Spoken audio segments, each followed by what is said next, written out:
છીએ chapter number 1 નો most timely question, that is TCP IP client server programme.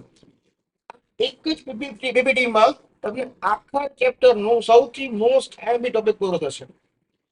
આની સાથે તમારે લોજિક સેટ કરવાનું હોય, બરોબર. મેઇન શીખવાનું શું છે, ડેટા કઈ રીતે મોકલાય છે એની માટેનો ક્લાસ કયો, ડેટા કેમ રિસીવ થાય છે એની માટેનો ક્લાસ કયો. મેઇન વસ્તુ આ. બીજું, કનેક્શન કઈ રીતના મોકલાય છે, કઈ રીતના કનેક્શન એક્સેપ્ટ થાય છે, અને છેલ્લે આપણું કામ પૂરું તો કનેક્શન ક્લોઝ કેમ થાય છે, બરોબર. એને કહેવામાં આવે છે થ્રી વે હેન્ડશેક, બરોબર. તમને ખાલી બેઝિક તમને આઈડિયા આપી દઉં, થ્રી વે હેન્ડશેક કોને કહેવાય, બરોબર. સો થ્રી વે હેન્ડશેક નો મતલબ શું થાય કે ધારો કે કોઈ એક કમ્પ્યુટર છે, એક કમ્પ્યુટર છે અને એક બીજું કમ્પ્યુટર છે. તમારે અહીંયાથી તમારે કનેક્શન તમે રિક્વેસ્ટ મોકલો છો, આ ભાઈ પણ રિક્વેસ્ટ એક્સેપ્ટ કરીને તમને પાછું આપે છે. આને પેલું ફેઝ કહેવાય છે, that is connection establishment phase, બરોબર. એના પછી કનેક્શન એસ્ટાબ્લિશમેન્ટ સક્સેસફુલી થાય તો જ તમારો ડેટા તમારો ટ્રાન્સફર થાય, બરોબર. તો જ તમારો ડેટા સક્સેસફુલી તમારો ટ્રાન્સફર થાય, બરોબર. તો સેકન્ડ નંબરનું ફેઝ આવે, that is data transfer phase, બરોબર. કનેક્શન એસ્ટાબ્લિશમેન્ટમાં તમારું જે સર્વર હશે, સર્વર ઓન હશે, આ તમારું ક્લાયન્ટ હશે. ક્લાયન્ટ મોકલશે રિક્વેસ્ટ, ઈ રિક્વેસ્ટ એક્સેપ્ટ કરે સર્વર, અને પછી સર્વર જે એક્સેપ્ટ મોકલું એને કહેવાય રિસ્પોન્સ. આ રિસ્પોન્સ આવી જાય, કનેક્શન એક્સેપ્ટ થઈ જાય, પછી તમારે ડેટાની આપ-લે થાય, એને કહેવાય ડેટા ટ્રાન્સફર ફેઝ. અને ત્રીજું આવે કામ પૂરું, ટ્રાન્સફર થઈ ગયો, હું કોણ ને તું કોણ, એને કહેવાય કનેક્શન ક્લોઝ, બરોબર. એક્ઝામ્પલ તરીકે તમે www.google.com તમે લખો, બરોબર, અને google.com લખો તમારા બ્રાઉઝરમાંથી, તમારું જે બ્રાઉઝર છે એ બ્રાઉઝરમાંથી તમે લોકો, એક મિનિટ હલવાઈ ગયા આપણે, નવા ખાતા ચાલુ ન કરાય, કાંઈ વાંધો દેખાય છે તમને, કાંઈ વાંધો, હાલ ચાલો એક મિનિટ, ચલો કાંઈ વાંધો નહીં, થઈ ગયું. ઓકે, આવો થોડુંક થોડુંક થાય. તમારે જે ડેટા મોકલવો છે કનેક્શન એક્સેપ્ટ થાય, બરોબર, છેલ્લે કનેક્શન આપણું ક્લોઝ થાય. મેઇન વસ્તુ આ છે, બરોબર. તો એની માટે આપણે યુઝ કરવાના છીએ, ધેટ ઇઝ એની માટે બે ક્લાયન્ટ અને સર્વર, બરોબર. આપણે પહેલા વાત થઈ હતી કે પહેલા હંમેશા આપણે કોણ કામ કરશે, પહેલા હંમેશા સર્વર થાય, સર્વર. મેઇન લોજિક ક્યાં હશે, સર્વર. ક્લાયન્ટ શું કરશે તો કે રિક્વેસ્ટ કરશે. એક્ઝામ્પલ તરીકે તમે www તમે બ્રાઉઝરમાં google.com લખીને એન્ટર આપો, ચકડું ફરે, એ ચકડું ફરે છે, પેલા કનેક્શન એસ્ટાબ્લિશમેન્ટ થાય, રિક્વેસ્ટ થાય, સર્વર જોવે બ્રાઉઝર કોણ છે, ક્લાયન્ટ કોણ છે, રિસ્પોન્સ આપે, તમને ગૂગલ નું હોમ પેજ દેખાય, ધેટ ઇઝ કોલ્ડ રિસ્પોન્સ. તમે કંઈક સર્ચ કરો, ડેટા નાખ્યો, ચકડવું ફર્યું, સર્વર પાસે ગયું, ડેટા આવ્યું, કનેક્શન ક્લોઝ થયું. તો આ જે છે આને કહેવાય છે થ્રી વે હેન્ડશેક. શું કહેવાય છે એને, થ્રી વે હેન્ડશેક. એ માત્ર એક જ પ્રોટોકોલ માટે, ધેટ ઇઝ ટીસીપી આઈપી. અને તમારા સિલેબસમાં આપણે એક જ રાખ્યું ટીસીપી આઈપી, યુડીપી આપણે રાખ્યું નથી, કેમ કે તમને થોડુંક સીએન ખબર નથી એટલા માટે. બટ સીએન તને ખબર છે, એમાં પણ સૌથી બેસ્ટ કયો છે, ટીસીપી છે. ટીસીપી નું ફૂલ ફોર્મ થાય છે ટ્રાન્સમિશન કંટ્રોલ પ્રોટોકોલ. એ એવો પ્રોટોકોલ છે કે જે તમને ડેટા સક્સેસફુલી સેન્ડ થશે એની 110% ગેરંટી આપે. રિયલ વર્લ્ડમાં 100% હોય જ નહીં, 100% સૌથી મેક્સિમમ હોય. 100% તમારો ડેટા જશે, એ કોણ તમને ગેરંટી આપશે, એ તમને આપશે ટીસીપી આઈપી, બરોબર. યુડીપી માં શું છે, ડેટા સેન્ડ થાય એને હશે સર્વર ઓન તો ડેટા લેશે, બાકી ડેટા લેશે નહીં. એક્ઝામ્પલ તરીકે ઈમેલ એડ્રેસ, તમે પાસે મેલ એડ્રેસ કોઈ સાચું હોય તો મેલ મોકલો તો એને મેલ મળશે 100%. જો એ મેલ એડ્રેસ ખોટું હશે, તમને ગૂગલ અથવા યાહુ અથવા હોટમેલ તમને સામો મેલ કરશે કે આવું આઈપી એડ્રેસ કોઈ નથી, એટલે તમને એક એક્નોલેજમેન્ટ મળ્યું કે તમે જે મેલ મોકલ્યો છે ને ઈ મેલ સામેવાળા માણસને મળ્યો નથી, એને કહેવાય એક્નોલેજમેન્ટ. અને બાકી દેખાય સેન્ડ આઇટમ, એનો મતલબ શું થયો કે તમે મોકલેલો મેલ સામેવાળા માણસને ભલે એડ્રેસ તમે ટાઈપ ખોટું પડ્યું હોય બટ તેમ છતાં ડેટા ત્યાં સેન્ડ થઈ ગયો છે એની ગેરંટી આપણે કોણ ટીસીપી આપી. બરોબર. એની સામે બીજો યુડીપી, એમાં કોઈ ગેરંટી નહીં યુઝર રિટર્ન મળે કે ન મળે. એક્ઝામ્પલ તરીકે છે, હું બોલું તમે સાંભળો, સમજાય તે નહીં સમજાય કેમ ચેક કરવું? એની માટે એક્ઝામ હોય, એમાં બધા પાસ થાય તે નોય થાય, કોઈ ટીચરની ગેરંટી નહીં, પાસ થવાની ગેરંટી લોજિકલી કોઈ નહીં. બરોબર. રિયલ વર્લ્ડ એક્ઝામ્પલ, તમે કોઈ ઝૂમ મીટિંગ કયો, તમે લાઈવ સ્ટ્રીમિંગ કરતા હો, બરોબર, આઈપીએલ સિઝન થાય ત્યાં તમે મેચ જોતા હો, તમારું ચક્કડું ફરતું હોય, તો ચક્કડું ફરતું હોય ને મેચ બંધ થઈ ગયું જોતા કે હા અચ્છા ઓકે મેચ સુધી પછી રમત શરૂ કરો, એની મેચ શરૂ જ હોય, એની મેચ તો ડેટ તમને મળે કે ન મળે એને કોઈ ટેન્શન નથી, કે હોટસ્ટાર હોય કે જીઓ સિનેમા હોય. બરાબર.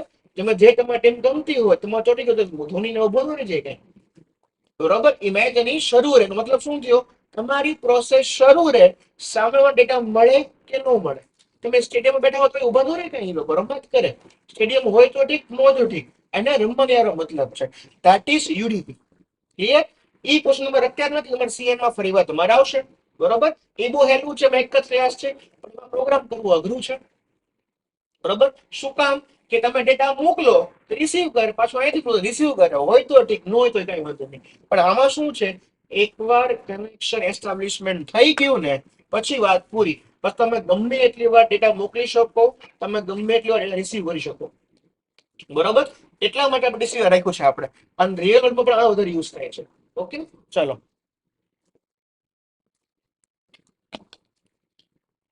તો આપણે પહેલા વાત કરીએ તો એની માટે પેકેજ કયા છે.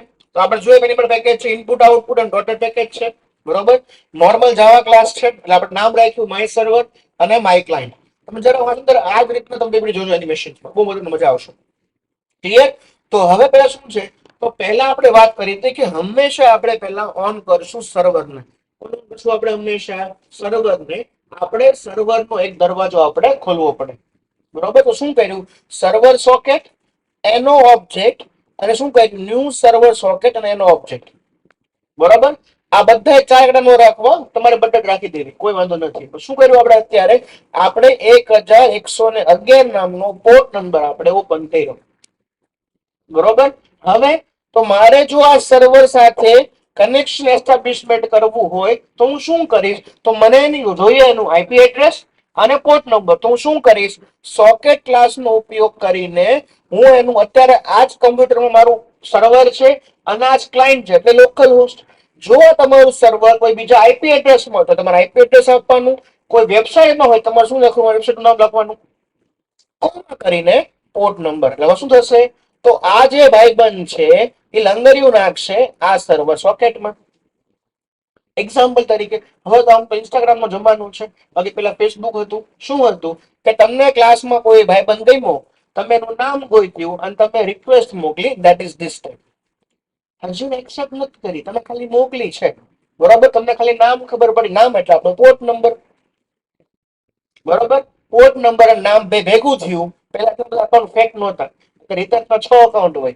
બરોબર. કેવી 4 બનાવ્યા હોય, એનું એક જ સાચું હોય, અને વધારે ફોલોઅર્સ ખોટામાં હોય સાચા કરતા. એટલે તો લોકો બ્લુ ટીક લઈ આવે, બાજુમાં બ્લુ ટીક લાવે, આવું ફદડું હોય અને ટીક મારી હોય કે ના ના આ જ મારો સાચો છે. એના હવે પૈસા લે છે 300 રૂપિયા આજુબાજુ સમથિંગ, ભાવ વધી ગયો પણ નથી ખબર. બરોબર. એટલે આવું છે. અત્યારે એવું કઈ રિક્વાયરમેન્ટ છે નહીં, એટલે ટીસીપી છે. આ કેમ બ્લુ ટીક ઓથેન્ટિકેશન, એવું એક્ઝામ્પલ ટીસીપી તમે ગણી શકો. ઓકે. હવે આ ભાઈબંધ મોકલે, કનેક્શન મોકલ્યું, પણ આ લખવાથી કઈ કનેક્શન નહીં આવે. ઈ કનેક્શન ને પહેલા એક્સેપ્ટ કરવું પડે. એટલે તમારી ફ્રેન્ડ રિક્વેસ્ટ પહેલા એક્સેપ્ટ કરે, પછી તમે ફ્રેન્ડ બનો. હવે ઓપ્શન ફોલો બેક નો, ફોલો બેક. બરોબર. તો શું કર્યું, આ જે પોર્ટ ઓપન કર્યો, ઈ પોર્ટ ઉપર ભાઈબંધ લંગર્યું નાખ્યું, એટલે socket IP address, IP address હવે એડ્રેસ ખબર પડી, પોર્ટ નંબર ખબર. શું કર્યું, કનેક્શન એસ્ટાબ્લિશમેન્ટ કર્યું. એ કનેક્શન એસ્ટાબ્લિશમેન્ટ થયું એટલે સામેવાળા સર્વરે રિક્વેસ્ટ ને એક્સેપ્ટ કરી. This is our first phase, that is connection establishment phase. હવે ક્લાયન્ટ અને સર્વર બંને સોકેટ દ્વારા કનેક્ટ થઈ ગયા. હવે શું છે, તો કે હવે કામ છે ડેટાની આપ લે કરવી. શું કામ છે આપણું હવે, તો કે ડેટાની આપ લે કરવી. તો ડેટાની આપ-લે કરવા માટે આપણી પાસે બે ઓપ્શન છે, એક છે ડેટા ઇનપુટ સ્ટ્રીમ અને બીજું છે ડેટા આઉટપુટ સ્ટ્રીમ. બરોબર? તો ડેટા ઇનપુટ સ્ટ્રીમ અને ડેટા આઉટપુટ સ્ટ્રીમ શું કામ કરશે? તો ભાઈ એક ડેટા મોકલશે અને એક ડેટાને રિસીવ કરશે. રિસીવ કરવું એટલે આપણે લેવું, લેવું એટલે ઇનપુટ. એટલે ડેટા ઇનપુટ સ્ટ્રીમ નું કામ શું છે? તો કે લેવું. હવે વાઇસ વર્ષ એટલે આઉટપુટ સ્ટ્રીમ. બરોબર? તમે કોઈ વસ્તુ ડેટા તમે કોમ્પ્યુટરને આપો છો એને શું કહેવાય? ઇનપુટ કહેવાય. તો તમે સર્વરને કોઈ ડેટા મોકલશો, ક્યાંથી મોકલશો? ક્લાયન્ટથી. ઈ ડેટા એને લેવાનો છે, લેવું એટલે ઇનપુટ. ડેટા ઇનપુટ સ્ટ્રીમ નું કામ શું છે? ડેટાને લેવું. બાકી શું રહ્યું? ડેટા આઉટપુટ સ્ટ્રીમ એનું કામ શું છે? તો કે ડેટાને મોકલવું. ક્લિયર? તો ડેટા આઉટપુટ સ્ટ્રીમ શું કરશે? તો તમારે આ ડેટા મોકલવો છે, તો મોકલવા માટેની મેથડ કઈ છે? તો પેલા જોઈ લઈએ. ડેટા આઉટપુટ સ્ટ્રીમ, ક્લાસનું નામ ડી કેપિટલ, ઓ કેપિટલ, એસ કેપિટલ. એના પછી એનો ઓબ્જેક્ટ ડી આઉટ, તમે ગમે નામ રાખી શકો છો. Equal to new data output stream. આ સોકેટ જ મેઇન કામ છે કે જે કનેક્શનને બંનેને રિક્વેસ્ટને એક્સેપ્ટ કરે છે. હવે અહીંયા જોવો, અહીંયા જો છે મારે ઉદાહરણ ભૂલ થઈ ગઈ. આ જે સોકેટ છે અહીંયા સર્વર સોકેટ નથી. કનેક્શન એક્સેપ્ટ અને મોકલવાનું કામ કોણ કરે છે? તો કે સોકેટ કરે છે. પોર્ટ ઓપન કરવાનું કામ કોણ કરે છે? તો કે સર્વર સોકેટ. આ એક ભૂલ ન થાય. પોર્ટને ઓપન કરવાનું કામ કોણ કરે? Server socket. કનેક્શન મોકલવું અને રિસીવ કરવું ઈ કામ કોણ કરે? સોકેટ કરે. એટલા માટે આપણે જો ફરીવાર સોકેટ ક્લાસનો ઓબ્જેક્ટ બનાવ્યો એસ. એમાં શું કર્યું? જે કનેક્શન હતું ને સર્વર સોકેટનું ઈ આપણે એક્સેપ્ટ કરાયું. ક્લિયર થઈ ગયું? ઓકે. હવે તો કે ભાઈ ડેટા મોકલવો છે, તો મોકલવાનો રસ્તો એક જ છે, દરવાજો. કયું? સોકેટ. એટલે કોનો યુઝ કર્યો આપણે? તો કે s dot get output stream. Okay, આપણે રેડી કર્યું લખવા માટે. સામે સેમ ક્લાસ કયો છે? Data input stream, D capital, I capital, S capital. Object નામ DIS equal to new data input stream બ્રેકેટમાં s dot get input stream. બરાબર? ડેટા શબ્દ કાઢી નાખવાનો. આ શું કરશે? તો કે રીડ કરવાનું કામ કરશે. હવે યાદ રાખવાનું, આપણે કોઈ જગ્યાએ સર્વર ઉપર લખવું છે એટલે રાઈટ. શું લખવાનું છે? આપણે સર્વરમાં કશો જ મેસેજ લખવો છે કે જે ઇનપુટ તરીકે લેશે. એટલે આઉટપુટ સ્ટ્રીમ આપણે કોનો યુઝ કરશું? તો કે રાઈટ યુટીએફ. આ શું કરે છે? તો કે ડેટા આઉટપુટ સ્ટ્રીમ નો ઉપયોગ કરીને ડેટાને મોકલવાનું કામ કોણ કરે છે? Data output stream. એની મેથડ કઈ? તો કે રાઈટ યુટીએફ. યુટીએફ નો ફોર્મ હતો યુનિટ ટેક્સ્ટ ફોર્મેટ. તમે કઈ ભાષા મોકલવા માંગો છો, કઈ રીતના એન્કોડિંગ ડીકોડિંગ થશે એની માટે આ છે. અત્યારે આપણે મહેનત પડું તમે ભણશો આગળ સીએનએસ માં. આપણે એક મેસેજ મોકલ્યો હેલો સર્વર નો. હવે આ મેસેજ ગયો સોકેટમાં ગયો, સામે સોકેટમાં એ રિસીવ થઈ ગયો. તો વાંચવો કેમ? તો વાંચવા માટે તો કે રીડ. આમ જ બોલો એટલે યાદ રહી જાય. પણ તકલીફ શું છે? આ જે ડેટા આવે છે ને ડેટા આવશે સ્ટ્રીમમાં. કેમાં આવશે? બાઇટ સ્ટ્રીમમાં. કેમ કે તમે એ મોકલો તો એ સેન્ડ નો થાય, ઈ એ સેન્ડ આસ્કી માં કન્વર્ટ થાય, ઈ આસ્કી બાઇનરી માં કન્વર્ટ થાય અને ઈ બાઇનરી તમને સામે રિસીવ થાય. તો હવે આપણે કન્વર્ટ કરવું પડે સ્ટ્રિંગ. અને સ્ટ્રિંગમાં આપણે કન્વર્ટ કર્યું. પહેલા શું કર્યું? આપણે ડેટાને આપણે રીડ કરવાનું કામ કર્યું. શું કર્યું આપણે? એમાં આપણે રીડ કરવાનું કામ કર્યું. એટલે ડેટામાં જે રાઈટ સામે કરે છે થેન્ક યુ આયરું. બરોબર? તો ડેટા મોકલવાનું કામ કોણ કરે? Output stream. કઈ રીતના મોકલ્યું, શું મોકલવું? તો એની માટે ડેટા રાઈટ યુટીએફ. સામે શું કરશે? ડેટા ઇનપુટ સ્ટ્રીમ નો યુઝ કરીને એ મેસેજને રીડ કરશે અને તમારે ડિસ્પ્લે કરશે. આટલું સમજાણું? તો આમાં આપણને શીખવા શું મળે? કે જો તમારે ડેટાને મોકલવો છે ગમે એટલી વાર, ક્લાસ કયો? ડેટા આઉટપુટ સ્ટ્રીમ ક્લાસ છે. ડેટા મોકલશે કઈ રીતના? મેથડ કઈ છે? રાઈટ યુટીએફ. સામે ડેટા રિસીવ કરવો છે તો ક્લાસ કયો? Data input stream.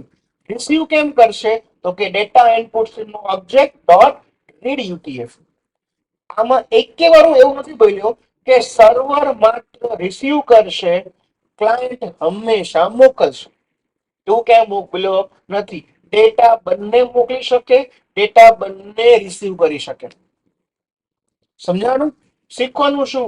જો આપણે ડેટા મોકલવો છે તો ડેટા આઉટપુટ સ્ટ્રીમ, ડેટાને લેવો છે ડેટા ઇનપુટ સ્ટ્રીમ. મોકલવા માટે રાઈટ યુટીએફ, લેવા માટે યુટીએફ. હવે તમને એમ કે તમે એક નંબર મોકલો, એ નંબર પ્રાઇમ છે કે ચેક કરો, તો શું કરવાનું? ક્લાયન્ટ માંથી ડેટાને ગેટ કરવાનો સ્ક્રીન ક્લાસથી, ઈ નંબરને કન્વર્ટ કરવાનો સ્ટ્રિંગમાં, મોકલવાનો, સામે નંબર રિવર્સ થઈને કન્વર્ટ થાય નંબરમાં. નંબરમાં કેમ કન્વર્ટ થાય? ઇન્ટીજર ડોટ પાર્સ જેમ આપણે સ્ટ્રિંગ કર્યું ને, આ સ્ટ્રિંગ આવશે, આની વચ્ચે એક સ્ટેપ આવશે ઇન્ટીજર ડોટ પાર્સ. હવે નંબર ચેક કરો, તમારે જેમ ચેક કરવો એમ, અને પછી જવાબ પૂરો બગન પ્રાઇમ નંબર છે કે નહીં. તો શું કરવાનું? ધારો કે સર્વરને અહીંથી મેસેજ મોકલવો છે હવે ક્લાયન્ટ, અને ક્લાયન્ટને મેસેજ રિસીવ કરવો છે. શું કરવાનું? એટલે આખે આખો જે પોર્શન છે, કયો પોર્શન? તો જે આપણો આખે આખો પોર્શન છે આપણો આ પોર્શન ડેટા ઇનપુટ સ્ટ્રીમ દેખાય. આનું કામ શું છે? ડેટાને મોકલવું. અહીંથી પછી મોકલ આખું લખી નાખવાનું અહીંયા, અને આ લખી નાખવાનું અહીંયા. સમજાઈ ગયું? એટલે ડેટા કોણ મોકલશે? ડેટા મોકલશે સર્વર, રિસીવ કોણ કરશે? તો કે ક્લાયન્ટ. ધારો કે તમારે 10 નંબર મોકલવા છે, તો અહીંયા ફોર લૂપ 10 વાર ફરશે, અહીંયા ફોર લૂપ 10 વાર રિસીવ કરશે. ધારો કે તમારે કન્ટિન્યુઅસ ચેટ કરવી છે, જ્યાં સુધી 12 શબ્દો ન હોય ત્યાં સુધી, તો while equal to true, while equal to true, એની અંદર if એમાં તમારે સ્ટ્રિંગને મેચ કરાવવાની, જો બરાબર દેખાય તો તમારું કામ પૂરું થાય.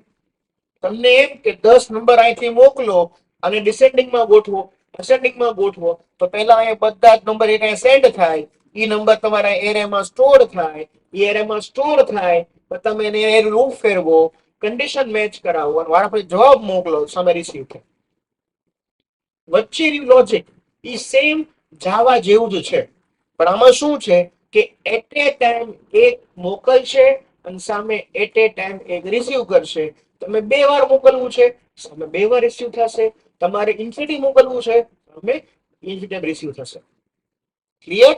તમે જે પ્રોગ્રામ પૂછ્યો તો મિડ સેમેસ્ટર એક્ઝામમાં કે 2 નંબરનો મોકલીને સ્ક્વેર કરીને મોકલેમાં કશું જ નહોતું. તમારે ડેટા આઉટપુટ સ્ટ્રીમ તમારે રાઈટ 2 વાર કરવાનું હતું, અને સામે તમારે રીડ 2 વાર કરવાનું હતું. એ તમારે ગુણાકાર કરવાનો હતો, અને અહીં તમારે ફરીવાર રાઈટ 2 વાર કરવાનું હતું, અને 2 વાર અહીંયા રીડ કરવાનું હતું. એટલો ઈઝી પ્રોગ્રામ 5 માર્કમાં હતો. આપણે અટવાયેલા ક્યાં હતા? આપણને 4 વસ્તુ ખબર નહોતી. બરોબર? તો જો ફરી વાર કરી નાખીએ. હા, હવે કામ પૂરું. હું કોણ અને તું કોણ, બરોબર? Connection close. બરોબર? આપણે શું કરવાનું? તો કે હવે આપણે કરવાનું કનેક્શન ક્લોઝ. એટલે જો આ શું કર્યું આપણે? કનેક્શન ને આપણે અહીંયા ક્લોઝ કર્યું. કનેક્શન ક્લોઝ કોણ કરશે? તો કે હંમેશા સર્વર કરશે. બરોબર? કોઈ પ્રોબ્લેમ થાય કનેક્શન ક્લોઝ થાય ક્યાં જશે? તો ઈ જશે કે સ્ટેટમેન્ટ. સમજાણું એટલી વસ્તુ? ઓકે ના? ક્લિયર? તો આ ચેપ્ટર નું આ મેઇન વસ્તુ ફટાફટ કહી દઉં. પેલું શું આવે? Server socket. ઈ શું કરશે? એક પોર્ટ ઓપન કરશે. ઈ જે પોર્ટ ઓપન કર્યો તો સોકેટ શું કરશે? આ પોર્ટના આ એડ્રેસ દ્વારા કનેક્શન રિક્વેસ્ટ મોકલશે. ઈ રિક્વેસ્ટ એક્સેપ્ટ કોણ કરશે? સર્વર સોકેટનો ઓબ્જેક્ટ ડોટ એક્સેપ્ટ દ્વારા ઈ જે કનેક્શન એક્સેપ્ટ કર્યું કોને મોકલશે? સોકેટને મોકલશે. સોકેટને મોકલ્યું એટલે પહેલો ફેઝ આપણો પૂરો થયો, કનેક્શન એસ્ટાબ્લિશમેન્ટ ફેઝ. હવે સેકન્ડ ફેઝ ડેટા મોકલવો, ડેટા રિસીવ કરવો. મોકલવા માટે ડેટા આઉટપુટ સ્ટ્રીમ ક્લાસ, એની મેથડ રાઇટ યુટીએફ. ડેટા લેવા માટે ડેટા ઇનપુટ સ્ટ્રીમ, એની મેથડ રીડ. જ્યારે મોકલવું હોય ત્યારે આઉટપુટ સ્ટ્રીમ, લેવું હોય ત્યારે ઇનપુટ સ્ટ્રીમ. અને છેલ્લે આપણું કામ પૂરું થાય, હું કોણ ને તું કોણ, એટલે શું કરવાનું? Connection close. એ કોનું કરવાનું? સર્વર સોકેટ નું કરવાનું. એટલે પોર્ટ નંબર બંધ કરશે, કનેક્શન બંધ કરશે, ને હવે પછી રિક્વેસ્ટ મોકલી શકશે નહીં. ડન? ક્લિયર? એટલી વસ્તુ. તમે ક્લોઝ કનેક્શન ન કરો ને તોય ચાલે, પણ આપણે કરી દેવું સારું. બાય ડિફોલ્ટ અમુક સમયે ઓટોમેટિકલી કનેક્શન ક્લોઝ થઈ જાય છે. ડન? આ ચેપ્ટર નો સૌથી મોસ્ટ આઈએમપી પ્રોગ્રામ ગણતો હોય છે, અને મોસ્ટ આઈએમપી ટોપિક ગણતો હોય છે. એક પ્રોગ્રામ તમારી એક્ઝામમાં હોય ને હોય. કે તમે કોઈ પણ જો ભણતા હો, તમે જીટીયુમાં હો, જીએમઆઈમાં હો, તમે આઈઆઈટીસમાં, બરોબર? આમાંથી એક પ્રોગ્રામ જનરલી હોય જ છે. ડન? ચલો, એટલું રાખીએ છીએ.